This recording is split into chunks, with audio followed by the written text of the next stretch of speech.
Welcome back, folks, to episode 159 of the Running Man Self-Regulation Skills Project podcast with me, your host, Dr. Armando Dominguez, PhD in health psychology, licensed professional counselor, and an adjunct professor at a local community college. And what we're going to discuss today has to do with the skill of returning to a preferred state, returning back to center, back to your baseline, so to speak. Now, baseline doesn't always mean good, but in this case, we're talking about getting to a state wherever you are in your most generative and creative state, wherever you're able to make decisions and make your own choices, even under stress. And that's what we mean by baseline. And we'll start the discussion there. So what do we mean by preferred state? Now, that is something that each one of us can define a little differently from each other, but not so far that we do not have some common ground that we can discuss. So most people, they don't notice their state until they're already far from themselves, or what they would call their typical day-to-day state, where they can say, yeah, I chose that, versus, wow, I can't believe I did that or said that. There's a huge difference in state. Many times it has to do with level of arousal. Am I feeling threatened in my environment? Do I feel safe? Am I having fun jumping in the bouncy house at the birthday party and having a good time? And even that might be a little outside of my typical day-to-day line. Doesn't mean it's not enjoyable, that it's not okay, but not generally what we will call, in quotes, our baseline. But for sake of argument and also expediency, we're going to use the term baseline as a secondary term, but primarily what we want to call this is my center, my place of regular occupancy, whenever it's how I do my day-to-day life. So whenever we return to center, basically return to what I would consider my most familiar and I would say centered and comfy self, not in great deals of stress, not so relaxed that you melt off the chair, but rather just my base center, normal, where everything else gets responded to with the least amount of effort, the most amount of efficiency, so to speak. And if that sounds a little foreign to you, then we have to figure out, well, why is that foreign to me? And I would venture to say that often there's a chronicity of stress that may keep me from feeling that very often, to where even the centered, comfy, quiet state, even though I know what it is and how comfortable it is and how much I really love being there, it's really kind of infrequent. And that kind of speaks to the level of stress that we keep in a life, but also how frequently we live a life under a great deal of stress and not enough time for me. Not in a selfish sense, but rather in the recovering sense, in the sense that we can identify ourselves separate from our stress, separate from our relationships, and those sorts of things. So let's start with this. Most people do not notice their state until they're already far from themselves. And we kind of mentioned that. They realize it only after, let's say, irritability's taken over. Clarity is narrowed. That means I'm seeing things, but it's kind of hard to make decisions between what's good, better, and best sometimes. Connection has been reduced. That means it feels like everyone else is at a distance, and I'm not necessarily against them, but it doesn't feel like they're with me, and I certainly don't feel like I'm part of a cohesive ideal or sense of group or family with them in that moment. Often whenever we have stress and anxiety, we have that egocentrism, and not egotistical in the sense that there's inflated ego, but egocentric in that I become very, very aware of myself and where my boundaries of myself are, and whenever things are uncomfortable or encroaching on what I would call my safety zone, so to speak. And this is, in quotes, the bubble that people talk about. And it can be a very physical thing, but it's also a very mental, emotional thing. Whenever people tell us things or express emotions that somehow invade our emotional space, that means that we have permeable boundaries. And that may not be necessarily a bad thing in a comfy environment, but it's not necessarily helpful when there's contention and stress and this sort of thing. So the work is not simply to feel better, because better is going to be one of those things that is referring to what an individual may experience versus what someone else might, and your better may not be my better. So in the course of discussion, we may be missing the mark, but within oneself and managing oneself and self-regulating oneself, that does not necessarily mean that my definition of better is yours. So once again, the work is not simply to feel better, it's to learn how to return to a preferred state. Now, returning is one of those things that if we have a map, you know where you came from, okay? And if you get lost on the map somewhere, you have this thing called the compass rose that tells you when you're not facing north. If you always know where north is, you can always reorient and get yourself back to your path, back to your center, so to speak, in this case. And it gives an idea as to how to come back. And part of that is memory, recollection. And not every memory and recollection is a discrete thought pattern, but sometimes it's a feel pattern. It's a gut felt sense response that maybe is really fast before it ever gets to our higher cognitive process. And often our memories can be brought on very quickly. Let's take on the visual sense, and we're going to play with that infernal lemon again. So if you remember a lemon, but yet you don't know which lemon in your lifetime, and let's say you had 10,000 lemons throughout a life, but you remember biting a lemon, and there's an analogous memory or memories, many thousands maybe, in a lifespan that have something to do with sour and lemon and taste and salivation, and your body physically still responds by, I'm salivating right now, and just having that discussion. But whenever our body salivates, that means pituitary hormone drops. That means that now I am actually physically salivating. That means I have physical change as a result of that recollection. So once again, returning to center is very real, like returning to that lemon. And the lemon's not always a bad thing. It could be something we make lemonade with. And in the good sense, what does that mean? That there are many times those reference points that give us a sense of return, in that I remember what that's like. And recollection often reminds us that I've done this before, which means you don't start from zero. You don't have to become skilled to go back to where you were at. Even if that wherever you were at was really feeling good and comfy and safe and non-threatened, you've been there before. You know what that's like. No one has to teach you that. Self-regulatory skill isn't about getting to this penultimate state wherever you just stay there in this perfect harmonious state that nothing perturbs you. That's unrealistic. It's kind of a lie.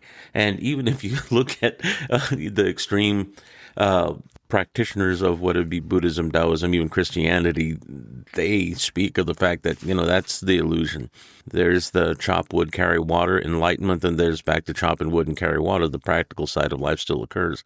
But what we have to remember is the fact that that state exists, and our possibility of returning to that state exists as well, which means now I have gotten there. That means I have a skill level. Doesn't mean I'm masterful necessarily, but it means it left breadcrumbs. Kind of like Hansel and Gretel, except you don't go back to where the witch is at. You want to go back out the forest. This gets you back out of the forest. And this is really what this podcast is about. Self-regulation skill isn't about becoming this super performer, even though it helps you become a better performer, whether it be sport, martial art, your life, your relationship, your job, or just being your own comfy little happy self. And that's okay. All of these are skill-born things. When we look at life through the skill lens, we realize that we gain competency. We realize it when we see our babies born and grow and gain skill, where they start picking their heads up, then they start doing tummy time, they start getting on their knees and hands and figuring stuff out. And it continues to be a challenge, but we overcome challenge by virtue of taking the challenge and doing what we got to do. No one has to teach us that. No one has to teach you how to be your best comfy self. You just have to remember and recall that you've had that before.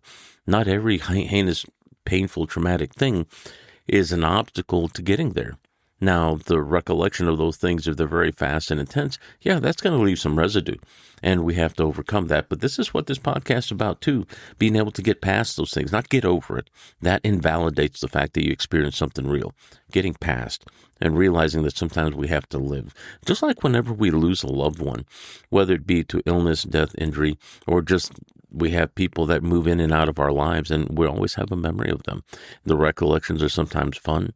Some of them are painful, but not all are painful. Some of them are joyful, and we have to realize that, when we go through a relationship, for instance, and it comes and goes, we will remember the happy points and why we got together and walked parallel on our path with them, and then they diverge and take off. Sometimes they just came to drop some knowledge.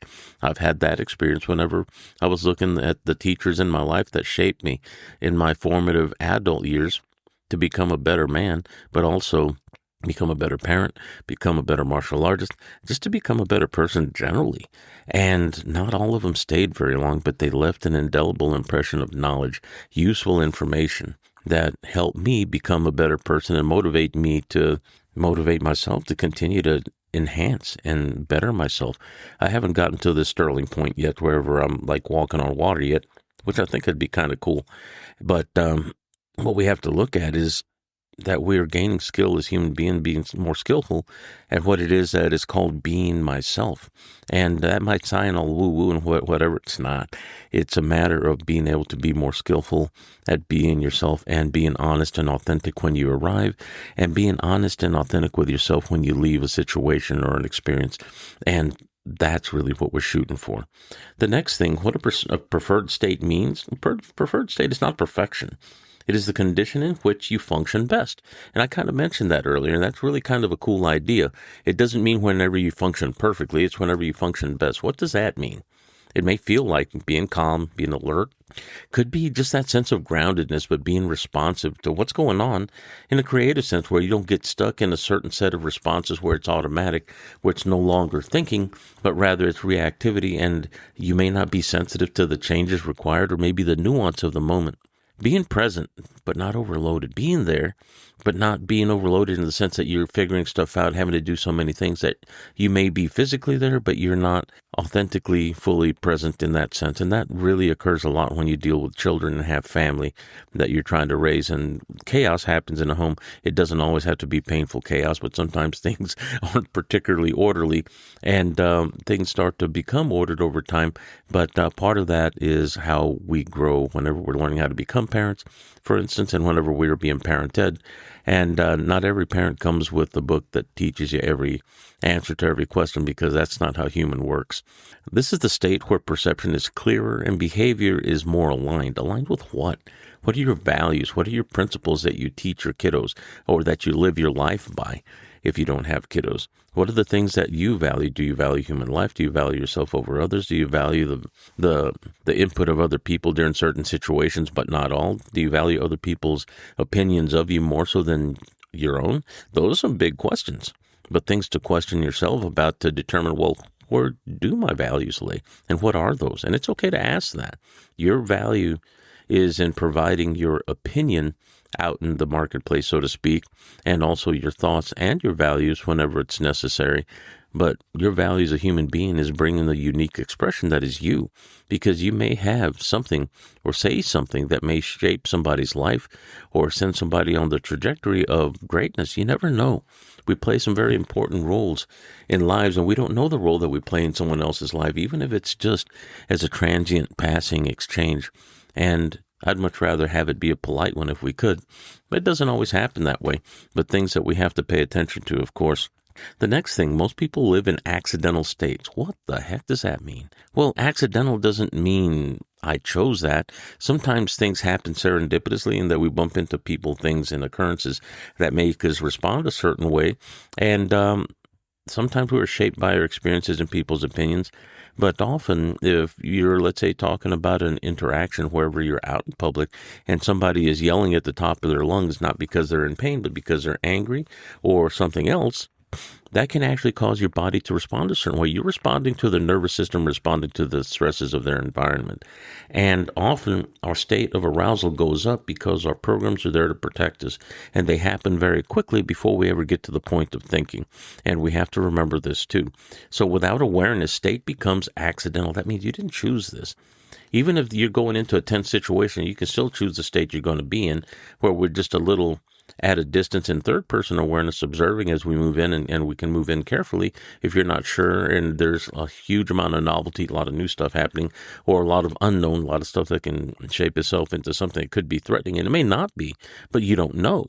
That can bring us to a level of awareness that often, if you have the color codes of awareness, as Jeff Cooper, the pistol teacher, used to teach, the code of awareness that is white is not where you want to be, because that means you're oblivious. And some people run around their lives oblivious because they don't want to have to engage with things because their emotions and the thought is too much. But being in the yellow state of awareness means what? That you're always in warning, almost kind of like the yellow light in Texas does not mean speed up. It means caution and warning, but being more cautious. And then the green light's good, and rarely are things that good. But whenever we're at the level of red, that means that things are potentially harmful or dangerous to us, and we have to be absolutely aware of all things. And yes, I did say the term absolute, because any little thing can come flying. That could even be a projectile or a rock or someone coming into the side whenever you're overly focusing on someone else over here. And we have to be 360 degrees aware. And That is a self-regulatory process that will grow or it'll shrink depending on the level of stress needing response. So it's important to understand that not every state is accidental, but it can be. Without awareness, state becomes accidental. It is shaped by environment, other people, stress accumulation, sometimes habitual reaction. Whatever happens to us by stress may not be the appropriate reaction, but we're now on a ride. We are being driven, so to speak, by our neurological overload based on the stress that came up. The day controls the person instead of the person learning to influence the day. This creates inconsistency. This is not carpe diem, seize the day. The day has seized you, and there's a big difference there. So returning is more important than never leaving. The important thing is realizing that you can't always maintain your center perfectly, and you're going to jump out of it a little bit. That's okay. What we have to recognize is that one isn't in a perfect Zen state in a monastery. Those monks would not be able to hold that perfect state outside of the monastery if they're being threatened by a lion trying to eat them. They're just as tasty as anyone else is, and they're just as much on the menu, and they can't just lay there and let themselves be eaten and assume that they're going to be Zen all the way through. Pain's real, and they know that. But I'm making a point of the fact that returning is more important than never leaving, and realizing never is an absolute term, but returning is not. That means that there is a practice, there's a remembrance, there's a recollection, there's a skill involved in getting back to what I call being my most centered, most comfy self whenever I'm most creative, most able to enjoy what's going on, even if it's Netflix and chill. That's okay. No one remains perfectly regulated. Stress will happen. Disruption will happen. The real skill is not permanent control. It is the ability to return, to notice. I am no longer in the state I want to be in and know how to move back. The knowing how to move back is the important part. And recognizing that this isn't my typical state. That means you have a pole of the dysfunctional or the discomfort or this isn't my regular to the point wherever I am most comfy and most regulated and feeling safest. And knowing the difference is absolutely important. Functional return, not emotional comfort, is what we're talking about. Returning to preferred state is not the same as chasing comfort. It is not avoiding challenge. It's not escaping discomfort. It's not seeking emotional softness at all times. That's uncomfortable, but that becomes weakening of the individual as well. And you don't want to stay stuck in a singular state. You want to be flexible in response. It is functional. It means restoring. Functional return means restoration, clarity, timing, proportion, access to choice. Sometimes a preferred state still includes difficulty, that's to be sure, but it does not include unnecessary dysregulation. You can have difficult things and stay centered, functional, and self-regulated where your reactivity doesn't overcome you, but rather your responsiveness, mindful responsiveness does. So you want to be able to deliberately regulate your life. Preferred state is not maintained only during emergencies. It is shaped by daily life. This includes like sleep, how well you sleep. Do you sleep? Do you have broken sleep? Do you have trouble falling asleep? Do you have trouble falling back to sleep after you've woken up to go take the 3 o'clock constitutional and try to go back to bed and your mind starts thinking and acting? Sometimes going through that, we keep our eyes closed and try to minimize the amount of input through our eyes because it wakens our mind a bit on top of what our body has to do in the moment. And food, what kind of food are you eating? Are you eating food that's really tasty and great on the palate, but it's like a party in your mouth at the moment, but later on you feel like crap? Well, that has a lot to do with how well we regulate because we're feeding ourselves fuel that is subpar and not giving us the nutrient density we need to grow and be healthy and heal when we sleep. That, coupled with sleep, can be very dysregulating. Movement, we have to move. If we stay still too long, that's not good for our bones, our joints, and our nerves, and also our blood circulation, blood sugar, the whole bit, but also our mental clarity. Movement is key. Knowing what our boundaries are, that's really important. We talked about permeable boundaries earlier. Not every word is going to land on this mesh that only lets the good stuff through. Sometimes when we're more aware, we realize when people say things that are meant to harm or hurt or barb or pull you into a situation or response that is goading. It's supposed to be enticing or seductive to make you want to come in so they can play this emotional dance of rage or hate with you. You don't want to do that. Now, the next thing, recovery. That means getting back to wherever you recover back to your state of comfort. mental state that says, hey, I feel good, and also recovering healthy in the way that you're eating, sleeping, and living less stress will help your body heal itself better. Relationships.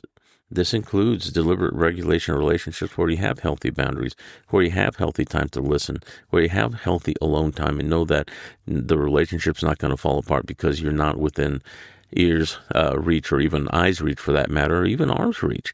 And I've said those things, these three things deliberately, because they're all involved with mindset. If you're not seeing them, I feel unsafe. If you're not hearing them, I feel unsafe. I'm too far. If I'm not able to touch them, I feel unsafe, or the relationship is at risk. And those are beliefs that arise as a result of the stress, maybe. We have to pay attention to such things. This is deliberate life regulation. It's not dramatic. It's about being consistently returning to who it is that I am, feeling authentically myself, and being able to respond authentically without having to put on that ruse or that mask of the marketplace to get along in the most important relationships, like with your loved ones, your family, within your home. Just being you. And that's okay. Baseline determines performance. You do not rise to your best intentions under pressure. You return to your baseline. What's that baseline? That center, once again, your authentic self. If the baseline is chronic urgency, constant fatigue, and unresolved overload, wow. How much of me is being shaped by that, and how much am I there, and how much of me resembles the stress, what I call me in quotes, but it's not really me, but it's a state, and I'm thinking it's really me, my personality? That happens a lot, where we tend to mistake who we are based on what we're experiencing and doing versus who we are as we experience those things without necessarily being shaped or identifying with those things to the extreme where I lose myself. And that's the important thing we have to point out. Stress has less distance to travel if it happens a lot before function breaks down. That means it's a practice response. And this is an important statement that I want to restate. Stress has less distance to travel before function breaks down if you're in chronic urgency, in constant fatigue, unresolved overload. If there's a chronicity or regularity of it, that means we're practicing that. We're repeating that. We may not be practicing it to get skilled, but by virtue of repetition, it gets ingrained. It becomes a default skill, even though we didn't mean it to be. Whenever we're unaware of it, that's what it becomes. Protecting your baseline matters. Protecting who you are and that sense of centered self, that's absolutely cool, absolutely important, and it's certainly an imperative to be able to continue to maintain that sense of self, not feeling like I'm melding into everyone else and becoming one of those, like in the movie The Stepford Wives, whenever I was a kid came out, everybody has the same house, the same dress, the same haircut, the same dinner, same cars, and that's kind of weird. So next thing, how do we get back to that baseline? One is rehearsing return. We can just as quickly say that we chronically become urgent, fatigued, and unresolved and overload, but yet don't call it practice or rehearsal. So we want to rehearse a return. That means we got to practice that state. It doesn't mean it's unauthentic, but getting back to it is where the practice is. You know who you are. The practicing of returning, getting out of that stress of urgency and fatigue and overload, and getting back to that, which matters to me, that comfy state, is where we have to practice equally as much. So return must be practiced, not only in crisis, but in ordinary moments. This is where self-regulatory skill becomes powerful. Whenever you do this in your everyday moments, whenever you're sitting down watching TV during the commercials, whenever you're listening to a podcast during those advertisements, or even during the podcast you're listening to, do the skills. Practice the breath. Pay attention to your center. Feel the ground under yourself. Whenever you start feeling the tension rise, instead of doing the gasp, oh my God, reflex, go instead the opposite direction and center down, which means you press your belly out, almost like you're pushing a car by pressing the breath down, or doing the neurological sigh, 2 sniffs, and then exhale extended. And when you exhale, don't squeeze your stomach, but rather press it out like you're pressing against a weightlifter's belt while you're trying to deadlift. That will calm your mind. It will center you, but it'll also silence what's going on as far as the mental chatter, allowing you to make a very distinct decision whenever you have to in that moment. But if we practice this, it doesn't have to be a hard pressured thing, but a regular thing. And whenever sometimes we stop and look around, have you ever been walking, for instance, and you're out in the woods or you're out in public. Maybe you're out of town and you're in the marketplace. Like in San Antonio, they have a lot of neat things to look at, but where you just stop and look around and take in all of the vista, all of the environment, the surrounding spaces that you're at that are unfamiliar. And not so much to familiarize yourself in a regular sense, but rather just to become aware of those things. And familiarity is cool. You get skillful in that. But knowing where you're at and getting a sense of what you're looking at sometimes requires that we stand where we're standing without moving to be able to appreciate, in quotes, and that's usually the term that's used in the common language, of what it is that I'm doing, where I'm at, and what I'm experiencing. Even those little pauses, that's how we get powerful in self-regulatory skill, to be able to stop and slow down and take it in, to be able to drink it all in with our eyes, with our ears, with our nose if there's good food, and with our breath if the air is clear, this sort of thing. And the feel of it, if its temperature is cold, it's hot, it's balmy, this sort of thing, or if it's even raining, but taking in all the senses. And this isn't something that comes out of clinical therapeutic stuff. They lifted it from the meditative centered practices. And I'm going to say it very cleanly, liberally lifted from them, and they take, I would say, credit for it, but it's not a new invention. This is your neurological inheritance. This is our bio-neuroinheritance as humans that we all have. So that's why I like teaching this running man model, because it's all ours. It's not something I'm giving to you, for God's sake. It's something that you've had all this time. I'm just making you aware of it if you're not, and teaching you how to practice it so that way you can become more skillful at being you. Now, the return must be practiced, not only in crisis, but in ordinary moments. Once again, pause before reacting. Breathe before speaking. Uncurl your posture. That means don't run around with your shoulders hunched over and your tail tucked. That is the first thing that starts signaling to our body that overrides our best thinking, and that's our physiological stress. So posture is very important. Widening your visual awareness. If you can't do it by just standing still, sometimes scanning left and right and breathing while you're doing that kind of helps you do that. These repetitions teach the system, this is where we live. This is where I'm at. This is what I'm doing. And the I becomes much more connected to what's going on outside of me whenever you do that as well. So you don't feel distinctly separate or overly egocentric in the sense that I'm somehow disconnected from this. And that helps us flow with what's going on out in the environment more effectively when we can see more of what's going on, so we're not surprised by the unknown or the novelty or the where'd that come from. Not only where we visit, it is where we live. This is where we live, in that state. So identity and preferred state over time, people begin to say, this feels more like me. This is what we want. We want to have that remembrance of this not only feels like me, but this is where I'm at. I'm not just here visiting. This is my home. And whenever you make that state of comfort your home, that says a lot. That also makes you better at what you do. That also makes you more deliberate in the things that you choose and makes you feel like you're more in control of your life, because you are. It's not a false sense of control. It is control. And by controlling self, you're able to interact more effectively in your environment without feeling like it's taking control of you. Because preferred state restores access to the larger self, not a performance. It's not a mask. It's a return to functional authenticity. Living from the state you choose, the goal is not occasional regulation. It is living from a state you would willingly choose that creates better decisions, better relationships, even better leadership whenever you arrive and your presence changes the neurologicals that are going on with other people. If you're more calm, people will calm around you. Better resilience as well. You tend to bounce back a little better when things get tough and rough. Life becomes less about recovery and more about continuity. It's not so much that you never have to recover, but you get so good at it that you get back to center and correct yourself much more quickly that it feels like just like another breath that you're taking. You're just getting back to that center. When you get that skillful, you've gained a level of unconscious competency such that it happens without you having to think it through as a discrete thought process. And that's a level of mastery, of state, of self within yourself that is preferred, because we gain a great deal of creativity from that. There's a lot more energy going towards the things that we like versus getting spent and having to deal with putting out small fires and the chaos. So preferred state's not a luxury. It's something that we're all able to access.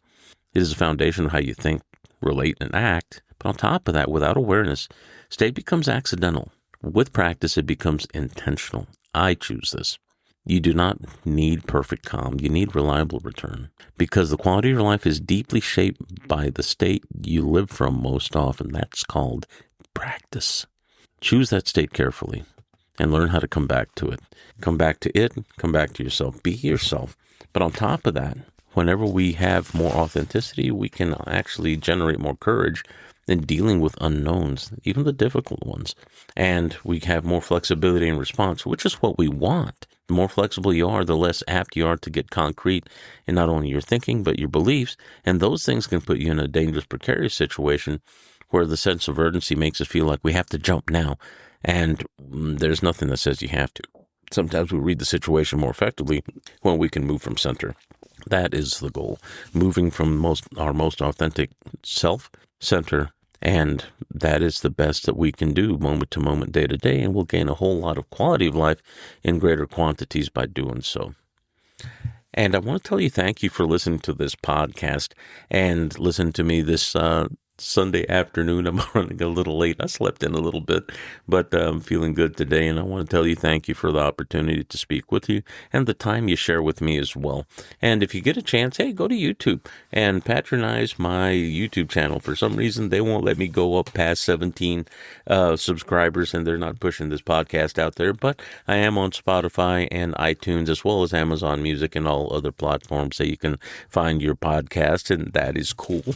Now, what I would like to do is tell you that my book, The Running Man, Resiliency in the Face of Fight or Flight, is the foundation of what it is that I really talk about mostly in this podcast, because I want you to feel better, do better, and get better in your lives as much as I want for myself, and that's definitely a cool thing. But that book is available in print, and also it's available on Kindle or the ebook format, and please go look for those. I think they'll be very useful to you. Everything is very easily written and nicely digestible. Not anything that's particularly heady, but it's all actionable stuff. It's a lot of the how-to, so you can get the why in your life and really make it roll the way you want to. If you have any feedback for me, please send it to the email at runningmangetskillsproject@gmail.com. I'd love to hear from you. Take care of yourself. Center down. Find yourself. Move from there. Walk well.